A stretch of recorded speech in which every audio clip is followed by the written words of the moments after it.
Bismillahirrahmanirrahim. Assalamualaikum warahmatullahi wabarakatuh. Alhamdulillahirabbil alamin alladzi bi ni'matihi tatimmus shalihat wa bi fadlihi tatanazzalul khairat wal barakat wa bi taufiqihi tatahaqqaqu al maqasid wal ghayat. Asyhadu an la ilaha illallah wahdahu la syarikalah wa asyhadu anna Muhammadan abduhu wa rasuluh. Allahumma salli wa sallim wa barik ala sayidina Muhammadin wa ala alihi wa sahbihi wa sallim. Subhanaka la ilma lana illa ma 'allamtana innaka antal alimul hakim. Allahumma 'allimna ma yanfa'una wanfa'na bima 'allamtana wa zidna ilma. Rabbana la tuzigh qulubana ba'da idh hadaitana wa hab lana min ladunka rahmah innaka antal wahhab. Saudaraku sekalian, kita jumpa lagi dalam kajian kita tentang sifat-sifat Allah yang menunjukkan pada kesempurnaan Allah Subhanahu wa taala, yaitu sifat ma'ani yang diistilahkan oleh para ahlus sunnah wal jamaah. Hari ini kita lihat kepada dua sifat selanjutnya adalah sifat sama' dan basar.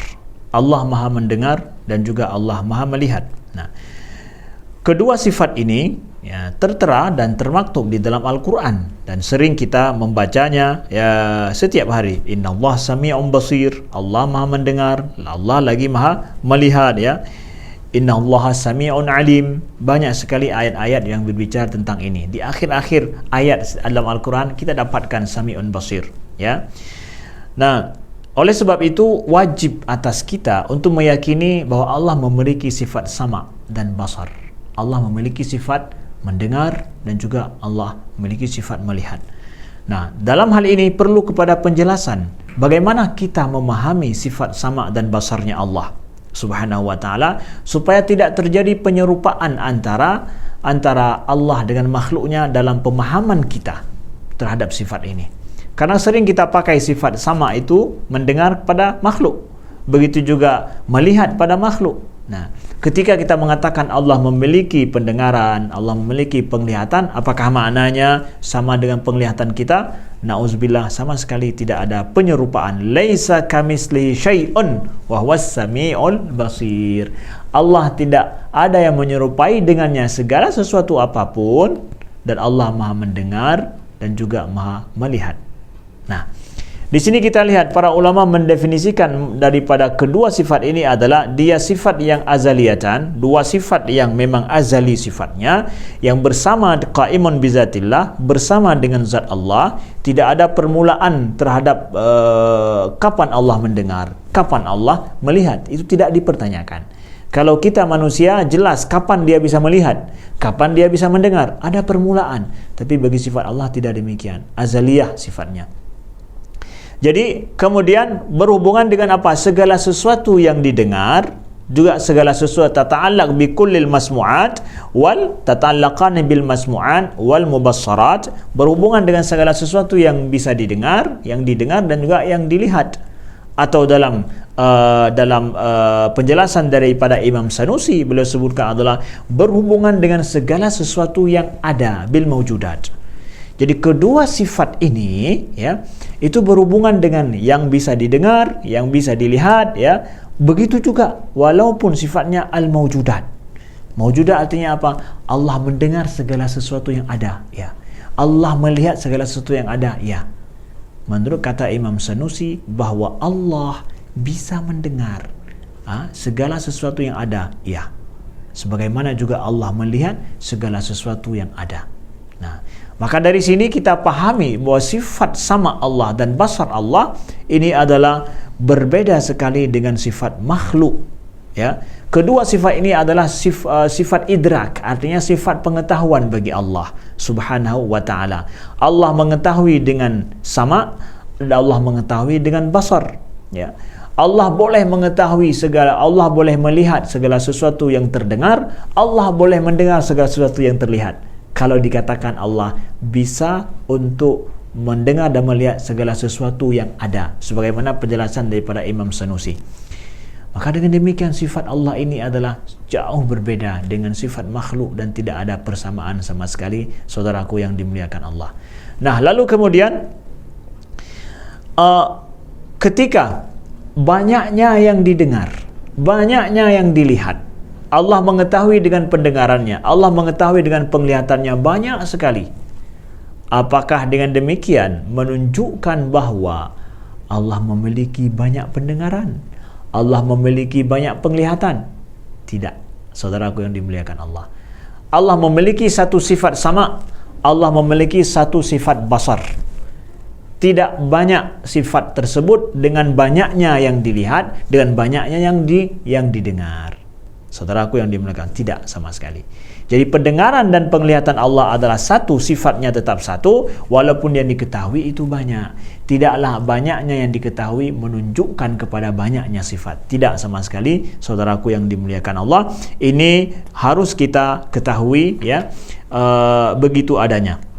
Lalu yang penceratan perlu kita ketahui bahawa sifat sama' dan basar, Allah melihat dan mendengar tidak melalui perantara, tidak memakai media, tidak memakai alat, ya. Allah mendengar dan melihat bukan melalui media, bukan melalui perantara, bukan melalui alat. Sedangkan kita mendengar dan melihat perlu kepada perantara, melihat perlu kepada mata, kemudian mendengar perlu kepada telinga. Sifat Allah tidak demikian adanya.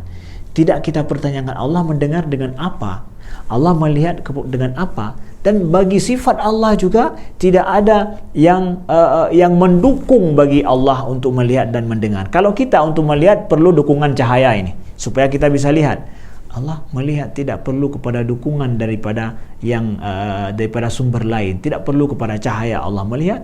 Allah tidak perlu kepada media supaya Allah bisa mendengar, tidak. Kalau kita ingin mendengar suara orang yang jauh di Jakarta, atau orang Jakarta ingin mendengar suara dari Aceh, mereka perlu kepada media, alat khusus. Allah tidak sama sekali, tidak perlu kepada itu semua, saudaraku yang dimuliakan Allah.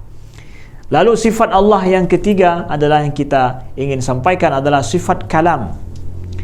Termasuk adalah sifat ma'ani. Dia adalah sifatun azaliyatun qa'imatun bidzatihi ta'ala. Dia ini sifat yang azali juga bersama dengan zat Allah subhanahu wa ta'ala.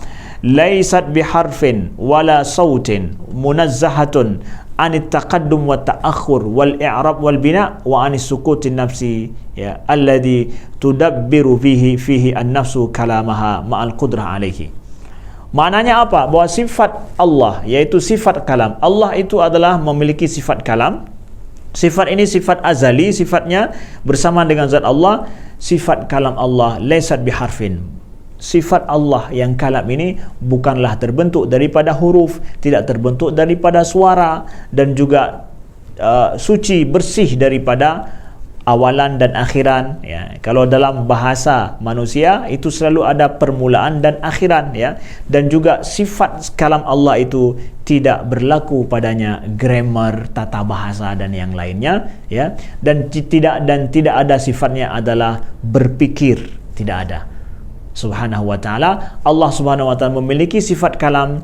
Dia bukan berbentuk huruf, tidak pula berbentuk suara, dan juga tidak ada awalan dan akhiran, dan tidak ada tata bahasa bagi kalam Allah subhanahu wa ta'ala. Kita tidak menyatakan bahawa kalam kalau sesuai dengan tata bahasa berarti kalam itu kalam manusia. Kita ingin menyatakan bahawa sifat Allah subhanahu wa ta'ala, dan para ulama ahlu sunnah menjelaskan bahawa sifat kalam Allah itu adalah sifat yang tidak sama dengan sifat makhluk. Kalau makhluk perlu kepada huruf, perlu kepada suara supaya dia bisa untuk berbicara, maka Allah kalamullah, Allah berbicara tidak perlu kepada huruf, tidak perlu kepada suara, dan tidak perlu kepada grammar, tidak perlu kepada tata bahasa, dan tidak ada sifatnya permulaan dan akhiran. Kenapa demikian didefinisikan? Karena untuk membedakan antara kalamullah dengan kalam makhluk. Kenapa harus dibedakan? Karena Allah laisa kamitslihi syai'un. Begitu sifatnya. Dan kita dapatkan dalam Al-Quran Allah sebutkan wa kallamallahu Musa taklima. Allah betul-betul telah berbicara dengan Musa, dengan Nabi Musa alaihi salam. Dan banyak ayat, ya, dalam Al-Quran ya Allah menyatakan dirinya adalah Allah berbicara. Ya, berbicara begitu dalam banyak hadis. Oleh sebab itu wajib kita yakini bahawa Allah subhanahu wa ta'ala memiliki sifat kalam di samping memiliki sifat sama dan juga sifat basar. Nah, jadi saudaraku yang dimuliakan Allah, kita harus paham bahawa kalamullah subhanahu wa ta'ala, ya, dengan kalamnya lah Allah menurunkan Al-Quran, ya, dengan kalamnya lah Allah menurunkan wahyu-wahyu kepada Nabi sebelumnya, ya. Dan kalamullah subhanahu wa ta'ala, Allah yang lebih tahu tentang hakikat daripada kalamnya. Para ulama menjelaskan bahawa kalamullah adalah tidak sama dengan kalamnya makhluk. Itulah dibuat definisi sebagaimana sudah kita jelaskan tadi.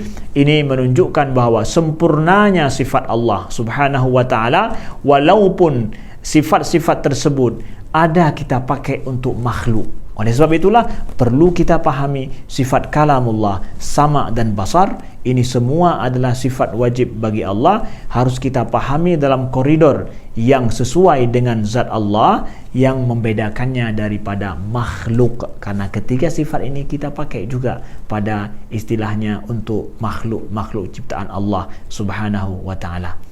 Kebalikan daripada sifat ini, kalam, kebalikannya adalah bisu, mustahil bagi Allah. Kemudian kebalikan daripada sifat sama itu adalah tuli, na'udzubillah. Allah mustahil bersifat dengan sifat yang kebalikan daripada sifat sama. Begitu juga basar adalah buta, mustahil Allah bersifat dengan sifat buta. Kita lihat kebalikan daripada ketiga sifat ini, itu mustahil bagi Allah. Itulah rahasianya kenapa dikatakan bahawa sifat ma'ani, mulai dari sifat ilmu, qudrah, iradah, hayah, dan juga sama, basar dan kalam, ketujuh sifat ini itu sifat wajib bagi Allah. Kenapa dikatakan wajib? Karena kebalikan daripada sifat ini semua mustahil. Kebalikan daripada qudrah adalah tidak kuasa. Kebalikan daripada ilmu adalah jahlu. Itu tidak mungkin bagi Allah. Kebalikan daripada hayah adalah mayit, dan seterusnya. Itu mustahil bagi Allah subhanahu wa ta'ala. Wajib kita ketahui demikian supaya kita pahami akidah secara sempurna, dan juga wajib kita ketahui untuk menyempurnakan Allah subhanahu wa ta'ala dalam keimanan kita sebagaimana Allah kehendaki, dan Allah tidak ada yang serupa dengannya sesuatu apapun. Mudah-mudahan penjelasan singkat ini memberikan sedikit pemahaman bagi kita yang awam tentang akidah, dan bagi kita yang ingin mengetahui secara umum apa yang harus kita ketahui daripada sifat-sifat Allah subhanahu wa ta'ala sebagaimana tertera di dalam Al-Quran. Wallahu a'lam wa nisbatul ilmi ilaihi aslam, wala hawla wala quwata illa billah. Terima kasih. Wassalamualaikum warahmatullahi wabarakatuh.